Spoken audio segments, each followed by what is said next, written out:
There are things grief does to a person that no one warns you about. It doesn't just take the one you loved, it takes your appetite, your sense of time, your reason to speak. It hollows out the ordinary moments, the morning coffee, the sound of a door opening, and fills them with a silence so heavy it feels physical. For one man living alone in a small cabin at the edge of the Virginia woods, that silence had become the only constant in his life. And for 6 months he had stopped fighting it.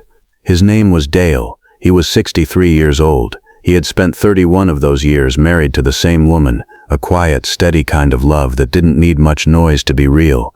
When she passed in early spring, he did what a lot of men his age do when the world becomes too large and too loud and too full of people who don't know what to say. He got small. He moved to the property he and his wife had always talked about retiring to, a few acres of timber and trail near the Appalachian foothills, and he shut most of the world out, not out of anger, not out of self-pity exactly, more like exhaustion. A bone-deep kind that made small talk feel impossible and phone calls feel like intrusions. His daughter called every few days. He answered when he could. A neighbor left groceries at the gate twice a month. Dale was grateful in the way a man can be grateful and still feel entirely alone. His days had a rhythm, but barely. Wake before light, coffee at the kitchen window, walk the same narrow trail through the pines, a mile out, a mile back, return, eat something, sit, sleep. It wasn't living, not really, it was marking time. Moving through hours like a man walking through deep water, not drowning but not swimming either, just waiting, just getting to the next morning. He had been doing this for 6 months when the bobcat first appeared. It was an evening in late October. The kind of evening where the last light comes in low and orange through the tree line and everything smells like cold bark and pine resin. Dale was sitting on the porch with a cup of coffee gone lukewarm in his hands, staring at nothing in particular, when something at the edge of the woods made him go still. She was standing just inside the tree line, maybe 40 feet out, watching him. He had seen bobcats before, years ago, on hiking trips, but never this close to the cabin, and never so still. Most wild animals, when they realize a human has spotted them, move on. She didn't. She simply stood there in the fading light, her spotted coat half hidden by shadow, her amber eyes steady and unblinking. Then, after what felt like a full minute, she turned quietly and walked back into the trees without any hurry at all. Dale sat with that for a while. Then he went inside. He assumed it was a one-time thing. Animals pass through, that's what they do. But the next evening she was back. Same spot, same stillness, same long, unhurried gaze before disappearing into the dark. And the evening after that, and the one after that, always at dusk, always alone. Always watching him from the same cluster of pines near the northwest corner of the property, where the undergrowth thickened and the old oaks crowded close together. Dale started watching for her. He wouldn't have admitted that to anyone, but it was true. Around 4 in the afternoon he'd find himself glancing toward those trees, and when she appeared, silent and deliberate as she always was, something in him settled, not happiness exactly, more like the quiet relief of not being completely alone. He noticed after the first week that something was wrong with her back left leg. The injury was subtle. She moved carefully, but there was a slight drag when she picked her way over roots or frozen ground. Not a fresh wound, something older, something she had already learned to carry. He found himself wondering how long she had been out there like that, how she was hunting, whether she was eating enough. The days were getting shorter, and the nights were dropping below freezing. Milas started leaving small pieces of raw meat near the edge of the property. Not right at the tree line, far enough away that it didn't feel like an invitation, just a gesture. He wasn't sure why. It wasn't something he thought through. It was just something he did. She didn't take the food the first night, or the second. But on the third morning, when he stepped outside before dawn with his coffee, the meat was gone, and there were tracks in the frost, small, round, deliberate, leading back toward the trees. Dale stood there in the gray morning cold and looked at those tracks for a long time. He couldn't have explained what he was feeling, but somewhere beneath the numbness that had settled over him since spring, something small and stubborn was still alive, some instinct he thought grief had taken from him. He still didn't know what the bobcat wanted. Didn't know why she kept returning to the same spot, at the same hour, watching him with that patient, unreadable gaze. But for the first time in months he found himself curious about something.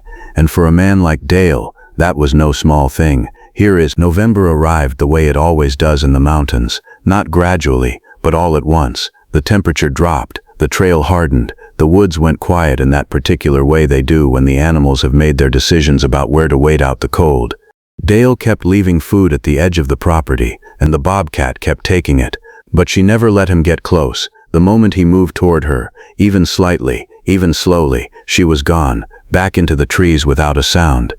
Like she understood exactly where the line was, and had no interest in letting him cross it.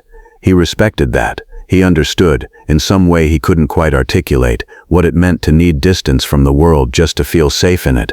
What he hadn't expected was what her presence would do to him. He started going outside more, not for any particular reason at first, just to check if she was there.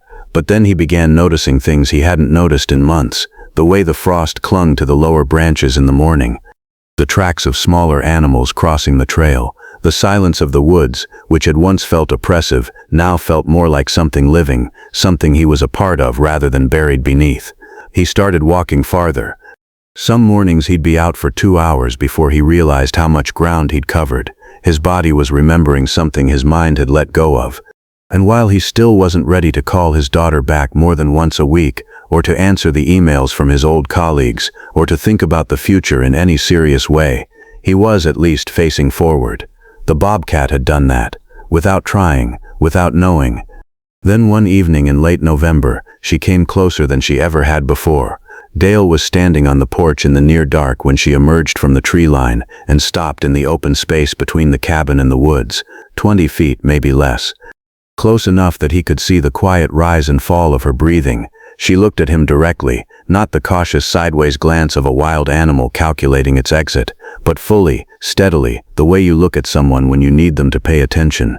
Then she turned and walked back toward the trees.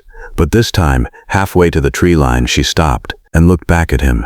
Dale stood very still. The cold air moved through the pines, and something in his chest told him, quietly but clearly, that this was not an ordinary moment. He almost didn't follow her. That was the thing he'd think about later, how close he came to simply going back inside, pouring another cup of coffee, letting the moment pass the way he had let so many moments pass that year. But something about the way she looked back at him held a weight he couldn't dismiss, not urgent exactly, but certain. The way a person looks when they've already decided something and are waiting for you to catch up. So he grabbed his coat and followed her into the trees. She moved ahead of him at a steady pace, close enough that he could track her through the low brush, far enough that she remained just beyond reach. She wasn't running, she wasn't skittish, she was leading. Dale had spent enough time in the woods to know the difference between an animal fleeing and an animal with a destination, and this was unmistakably the latter. They moved deeper than he had walked in months, past the familiar bend in the trail where he usually turned back, past the old split oak he used as a landmark, into a part of the property he hadn't visited since summer, where the terrain sloped downward and the snow lay heavier between the trees. Then the bobcat stopped. She stood at the edge of a small clearing and went completely still, her eyes fixed on the ground ahead of her. Dale slowed, picked his way carefully through the underbrush toward where she stood, and then he heard it. A low, resonant crack beneath the snow. He stopped, took one step back, and watched as a section of frozen earth along the far edge of the clearing shifted and gave way, collapsing silently into the darkness below. He stood very still for a long moment, then he understood. The trail he walked every single morning, the same mile out and mile back he had repeated without variation for 6 months, ran directly through this clearing. He would have been here tomorrow, alone, before light. Moving through familiar ground without thinking, the way you do when a route becomes muscle memory. He took a slow breath and looked down into the gap where the earth had opened. It was deep, deep enough that a fall would have been serious. Deep enough that, this far from the cabin, no one would have found him quickly. His chest tightened in a way that had nothing to do with the cold. He turned to look at the bobcat. She was watching him quietly from across the clearing, her amber eyes steady and calm, as if she had simply done what needed doing. Then, without ceremony, she turned and disappeared into the trees, and Dale stood alone in the snow, breathing. He didn't transform overnight. That's not how it works, not for men like Dale, not for grief that has been living in a person for the better part of a year. But something had shifted, something quiet and structural, the way a house settles after a long winter. Nothing dramatic, nothing you could point to. Just a man who, the morning after, standing at the edge of that ravine, opened the curtains when he woke up instead of leaving them closed. Small things at first. He answered his daughter's call without letting it go to voicemail. He wrote back to an old friend who had reached out months ago and received no reply. He started eating real meals again, not just whatever required the least effort, but actual food, prepared with something resembling care. The cabin, which had grown dim and cluttered with the particular disorder of a person who has stopped noticing their surroundings, slowly became a home again. He still walked the trail every morning, a different route now, one that looped wider around the northern edge of the property, and he kept watching for her. Some days he caught glimpses, a shape moving parallel to him through the trees, the amber flash of eyes between the pines before the shadows closed back in. She never came close the way she had that November evening. She remained what she had always been, wild, careful, entirely her own. But she was there, and Dale had come to understand that there was a particular kind of comfort in that, in knowing that something living had chosen, for reasons beyond explanation, to remain nearby.